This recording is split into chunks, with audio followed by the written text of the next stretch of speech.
Vote ঘোষণার আগেই ভোটের প্রচার। বহিষ্কৃত বিজেপি নেতার নামে মালদার নানা জায়গায় দেওয়াল লিখন। নির্দল প্রার্থী হিসেবে এই দেওয়াল লিখনকে গুরুত্ব দিতে নারাজ স্থানীয় বিজেপি বিধায়ক।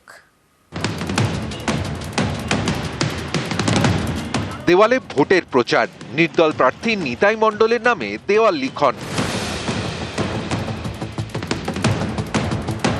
এই নিতাই মণ্ডল বিজেপির বহিষ্কৃত নেতা, তার নামে মালদায় দেওয়াল লিখন ঘিরে জোর শোরগোল।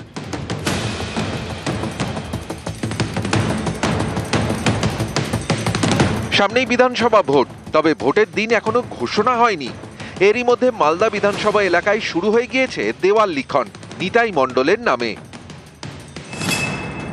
একসময় ওল্ড মালদা দাপুটে বিজেপি নেতা ছিলেন নিতাই।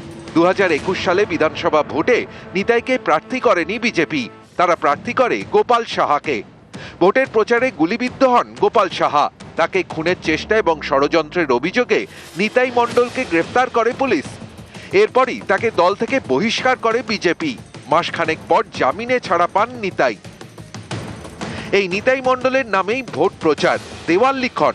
তো বিজেপি করি, সবকিছু ত্যাগ স্বীকার করে চাওয়া পাওয়ার ঊর্ধ্বে উঠে বিজেপি করি। ধান্দাবাজ, সেটিংবাজ আগাছাতে ভরে যায়। আগাছার মধ্যে বর্তমান এমএলএ সহ আরো 5-7 জন নেতৃত্ব আছে যারা মিলিতভাবে আমাকে চক্রান্ত করে পার্টি থেকে বহিষ্কৃত করে। আমি যেহেতু বিজেপির আদর্শে আদর্শিত, আমি অন্য দলে যাইনি বা যাবও না। আমি নির্দল হয়ে বিধানসভা ভোটে লড়াই করছি।